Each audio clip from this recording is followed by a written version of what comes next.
श्री स्वामी समर्थ महाराजांच्या चरणी त्रिवार वंदन।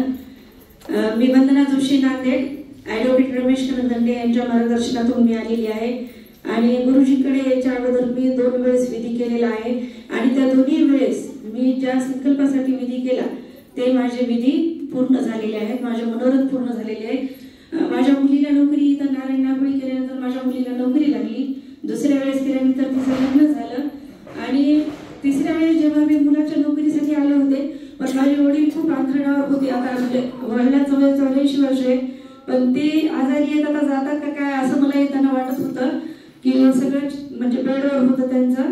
पण मी मागच्या वेळेस जेव्हा फेब्रुवारी 23 मध्ये नारायण नागोळी करून गेल्यानंतर माझे वडील उभा टाकलेले दिसले, मला म्हणजे आनंदच मावत नव्हता, एवढा आनंद मला झाला आणि माझे वडीलच उभा टाकले।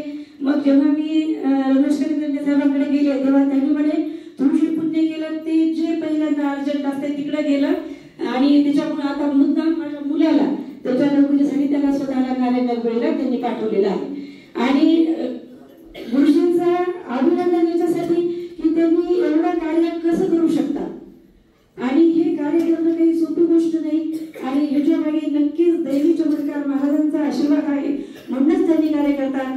आणि आभार एवढ्यांसाठी की त्यांनी आपल्या एवढ्या लोकांसाठी प्रत्येकाला एक व्यवस्थित म्हणजे त्यांनी जेवढं सांगतात त्याच्यानंतर आपल्याला एकही प्रश्न मनामध्ये उद्भवत नाही की आता याच्यानंतर आपण काय विचारायचं, किंवा त्यांच्या त्या याच्यामध्ये सुद्धा पूर्ण पॉम्पलेट सुद्धा छापलेले त्याच्यामध्ये ते जरी वाचलं तरी बस झालं। आणि गुरुजी यावेळेस मी एकही कॉल तुम्हाला केला नाही, तर मी व्हॉट्सअपवर मेसेज टाकला मी या तारखेला येणार आहे, येऊ का, तर तुम्ही ठीक आहे म्हणलात आणि मी आले।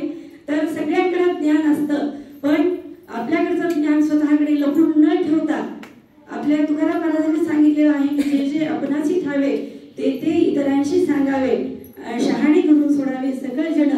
आणि सामूहिक सेवेचं महत्व आपल्याला गुरुजींकडून पूर्ण आपल्याला लक्षामध्ये येतं आणि सामूहिक सेवेचं खूप महत्व आहे।